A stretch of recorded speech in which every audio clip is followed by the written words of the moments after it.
Hey, it's Dr. Amanda with Straightsmile Solutions, straightsmilesolutions.com. I would recommend that you listen to the last video I just put up. It's the one about the waiting room. There's a reason for that because I'm going to piggyback on that with a story about this. So this will make more sense if you listen to that video first. So pause this, go listen to that video, come back to this video. All right.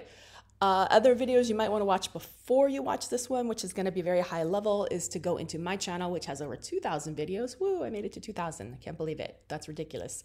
Put in the search little magnifying glass, top right, shift. Watch the other videos I have on CRCO shifts. I have a whole bunch.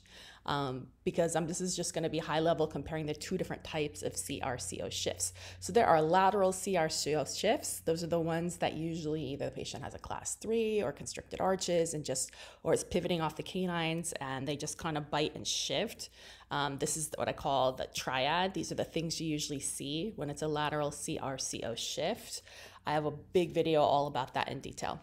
The other type of CRCO shift is an anterior posterior shift or a sagittal shift. That can happen in one. It can happen in a class 2 or a class 3 case. Usually in a class 3 case, it kind of turns into a lateral, but I mean, sometimes it doesn't. They just shift forward to get a better contact if it's really severe.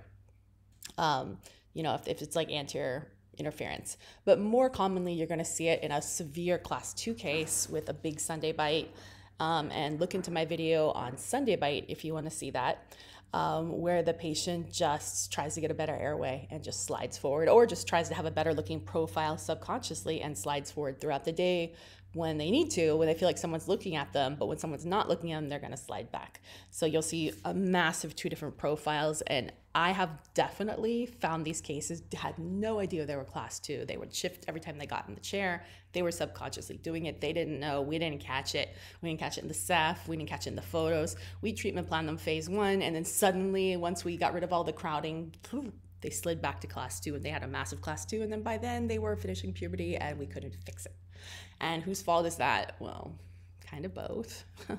But that's why I watched my other video before that with some tips on how to avoid that. It probably happens to everybody. And these are cases you're going to have to give a refund for. I mean, yeah, unless you have a very understanding parent and they're willing to get jaw surgery. So yeah, hopefully you catch those earlier and not let that happen. But yes, there are CRCO shifts. That's why whenever I'm working with you guys on a case and I see a Ceph that doesn't match the photos, it's like, what? We need to figure out which is the real bite. And you really can't go from class 1 to class 2. You can go from, if that makes sense. Like you can't shift backwards. The backward shift is always the right bite because you can't, you can't slide the jaw joint.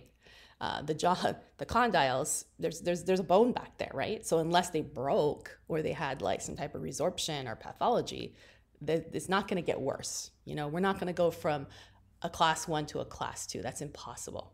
It just means the class 2 was always there and you didn't notice it because they shifted forward. All right. Thanks so much.